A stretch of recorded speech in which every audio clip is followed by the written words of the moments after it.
Hello, I'm Heather Darch, and this is a presentation by the Quebec Anglophone Heritage Network.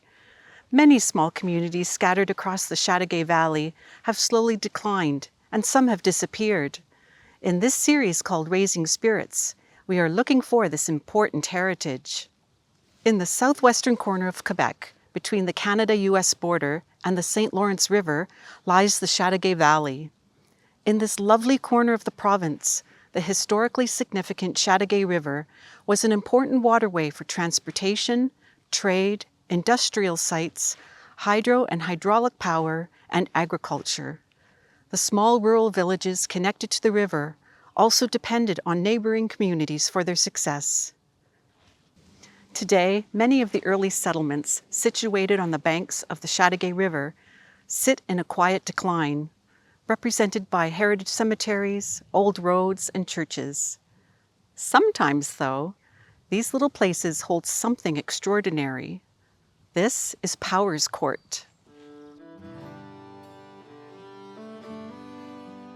Life in Scotland and Ireland was very, very difficult. They couldn't own land. Most of them were crofters, and they rented the land, and the tithes went up, and they just wanted a better life. I'm John Wilson, a resident of Hinchinbrooke. We're in the township of Hinchinbrooke, in Powerscourt, in the county of Huntington, in the province of Quebec. It used to be the district of Beauharnois. I think it still is. And the name Powerscourt, there was a hotel or a stage coach at the corners here, and a man by the name of Powers owned the hotel, stagecoach, so it became Powerscourt. And to the extreme left of me, there were many houses. There were quite a few families, actually. There was about 53 people in this little area. I don't think the early settlers were too concerned with the indigenous people here. That wasn't a consideration, and unfortunately, they just sort of came in en masse. In the 1820s and 1830s, there were tremendous settlement. And if we go through census for Hinchinbrooke, in 1824 was the first census in Hinchinbrooke. And most of the lots here were 200-acre blocks. But no one could look after 200 acres. So they were sold off in smaller lots, 25 and 100 acres, and then resold again as the need arose. The most of the settlement was Scottish, Presbyterian, Irish, Northern Irish, and there were some Irish Catholics. Down the road, Mooney was an Irishman who built a sawmill, but that was mostly at the east end. And the west end, there was a sawmill here. Of course, the water course, the Châteauguay River, which was a source of energy, because they harnessed the river, and there were sawmills, and the land was suitable for farming, so people came in, and as people came, they started to demand, they needed blacksmiths, they needed carriage makers. All the services and industries developed over the years.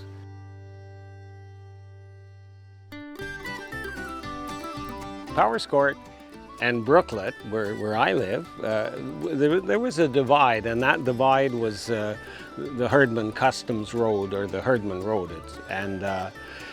So our end was called Johnny Cake Lane, because all the settlers, they raised cornmeal. It was called hill corn. They planted hill corn and harvested it, and they had it ground for cornmeal. And probably fed their pigs too with it, because that was a basic diet, was potatoes, salt pork, and whatever could be canned or preserved, because they couldn't store anything. And it was the same as the milk. All the farmers had ice houses to store their milk, so they had to go cut ice in the winter, and they had this massive blocks of ice packed in sawdust, and it was for probably 2 or 3 cans of milk. And then the ice would melt by September, so they had to find another source of cooling. But you know, that was a problem. The farmers always or the community always faced problems, you know.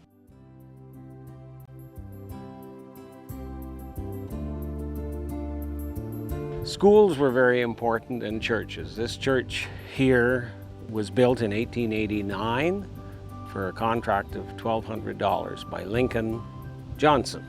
And this was a Johnson farm, later became a Ross farm.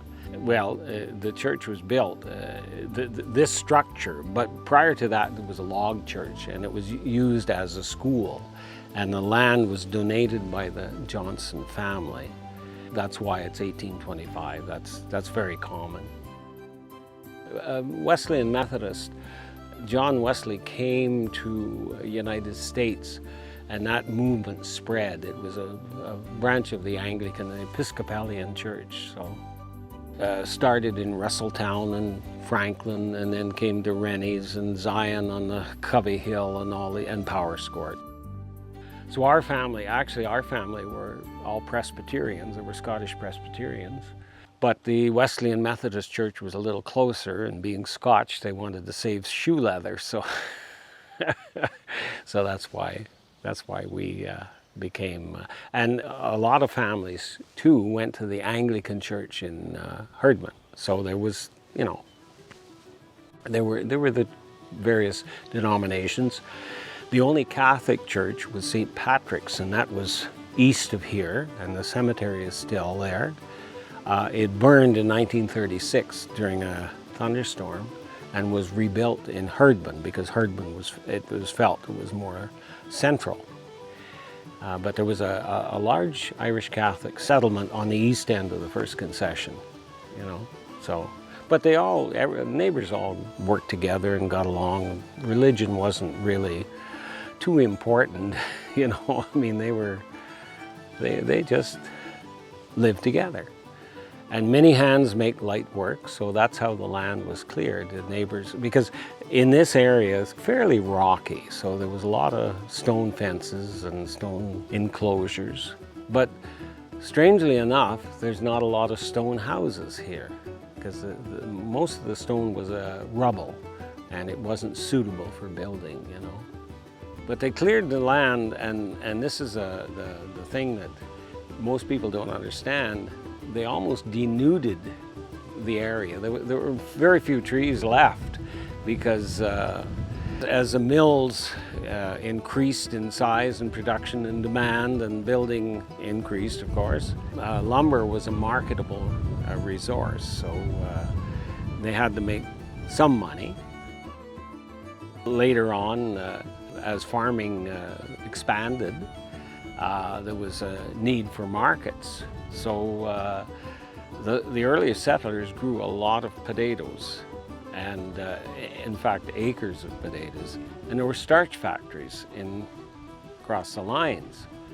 And we always called it across the lines. We never called it the border. So they would sell their produce there. They made butter, a lot of butter, before the factories, and there must have been an agent that bought it. Then, of course, they raised sheep. But there were carpenters and tradesmen and craftsmen, and McClatchy was a very common name in this area. In fact, they were one of the first settlers. There's a graveyard down the road, a McClatchy private cemetery, and the post office was just up the road. The Standard Church, Hornerite, Reverend Ralph Horner, had a church across the road. Gordon Dunn harnessed the Châteauguay River and produced power. He had a generator and produced power for Huntington in 1915. So that was another industry, and it was eventually sold to the Shawinigan Light and Power Company. Power didn't come along the road here until probably the 30s. It went to Huntington, and it supplied power to some of the farms, but most of the farms didn't have power until the 30s. Herdman Customs down the road was built in 1929, and power came from Huntington for that. Prior to that, the Customs was in Herdman. So all these little hamlets had their complete units, you know, stores and blacksmith shops and tradesmen and joiners and cabinet makers and just what would supply the community. That's prior to the trains. And then the trains came in. The Grand Trunk was the first train that came in, and that brought goods and services to the area, and that's when the area started to expand more. And we see the Athelston Sash and Door Factory, which was previously a tannery. There was a group of people that formed it. It was Boyd and Company, and that's just down the road. And that employed a lot of men. Athelston had a cooperage. They had a milk factory, one of the first milk factories in Canada in 1873. And that's when milk production and farming started to become a bit more profitable. And as that expanded, farmers increased their herd size. And so the smaller crofters were out of business. Then the trains would take the milk to Montreal. The Montreal market opened and demand was there. A lot of farmers along this road shipped to Châteauguay, New York because of the New York City market. The Châteauguay had this Sheffield dairies, and they charged a tariff on the milk, but even with the tariff, the milk was more profitable. They got a better price because milk was in the 20s was about $2.60 a hundred, and down here it was 90 cents for a hundredweight of milk. So a lot of people shipped to Châteauguay. But then tuberculosis came in, so the American government put an embargo on Canadian milk. So that changed, and farmers had to. But mainly this area was a milk producing area, and some beef, and of course a lot of sheep early on. My grandfather had broodmares and sold horses because it was a good market for horses. But then cars came in, so that kind of depleted that market. And the same as the carriage makers, all these carriage makers and Wainwrights and wheelwrights, there was no demand for them. So that, it's like everything, the only thing that's constant is change, We're always in a state of flux, so. But it's a nice area, and a lot of people have moved in and enjoyed the area. That change, it's always a good change because people have brought in new ideas. Most of the people that come in here have contributed to the community and love the area, and it's been a benefit, really, because let's face it, we can't be farming with a team of horses and doing that. That's obsolete, Unfortunately, that's the way it is. In the Sash and Door Factory, that was the Hinchinbrooke River. This is the Châteauguay. The Hinchinbrooke supplied the water power, and there was a flood in the turn of the century, actually, and the dam went out. So all the local farmers, they needed the mill, so they all pitched in and they built a new dam. Not like today, they didn't have to do a study or or have permits. Everything was built just with common sense, and because the need was there, Like you could take a load of logs to the mill and trade them for furniture, bedsteads and stuff. So we have a lot of furniture in the house that's made with local wood, like basswood and butternut and stuff like that, just what was on the farm. They made coffins, and they had a hearse, everything that the community needed. And of course there was a store. Ross's had a store, and later James Ross, he was a member of the Legislative Assembly.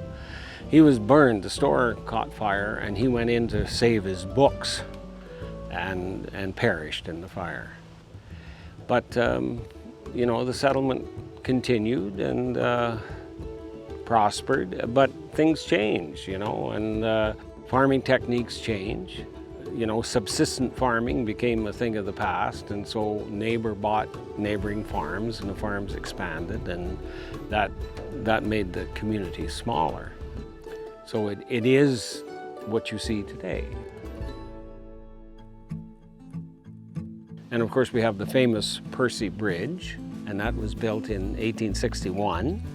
And where the name Percy came from, I don't know, except the land across the road here belonged to two brothers named Percy, Seymour Percy and Eliakim Percy. And they didn't stay that long. The land was sold.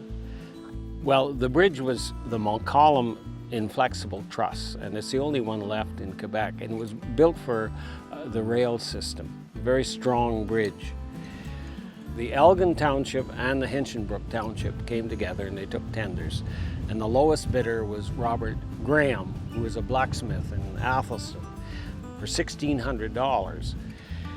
And but he couldn't complete it, so a fellow by the name of John Nesbitt from Kensington completed the bridge, and it remained there. In 1955, there was a major snowstorm and the roof collapsed. So the town wanted it fixed, so they had it fixed. And then in I think it's 1980, the Ministry of Transport wanted to tear it down.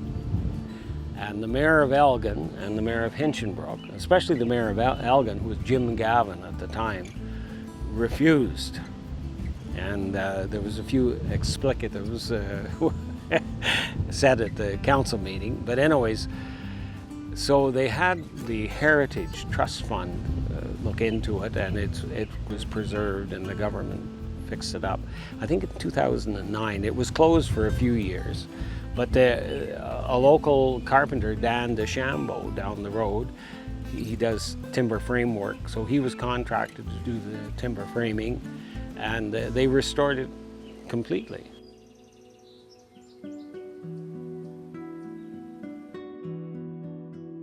Of course, when the church was built, the only mode of transportation was horse and buggy or horse and carriage, and in the winter it was hard to get to the church.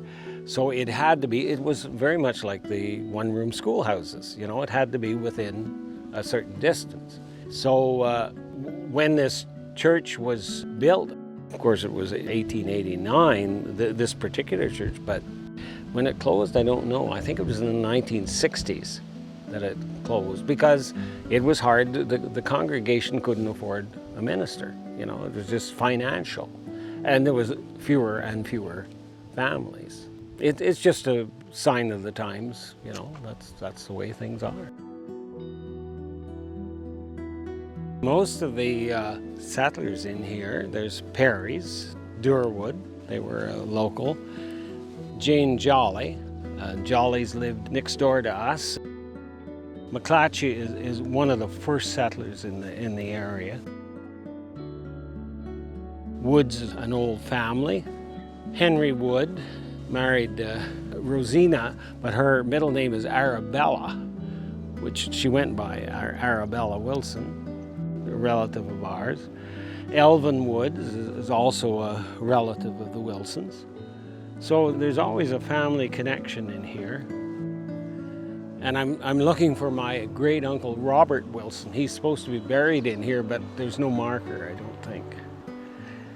No, there's McClatchy. There's Mary Agnes Wilson. That was my grandfather's sister, great-grandfather's sister. She was a great aunt of mine. Gordon McClatchy lived down the road. Fortunes. Myatt is another name. That they were English, but they lived down the road. They're still family members, but very few settlers, early settlers. That Wallace is the only name on this road. There were Taylors, there was Legates, McCarty, it's a very old family. They were one of the first settlers. Walkers, all these people. And of course, some of the settlers would be buried in the Anglican cemetery, and Platts were Anglicans, so. Some of the real early settlers, they were just buried on their farms, and there's no indication, there's no markings. The past is important. We should embellish our roots and know where we came from. Personally, I feel it's important. I know other people, they think I'm nuts. But anyways, that's just a quirk that I have. I like history. I like local history, you know, always have. It's simply because this is my ancestors lived here. You know, half the farms on this road I'm related in some way, you know. Family have married into family, and so I enjoy that. You know, that's why I show an interest, I guess.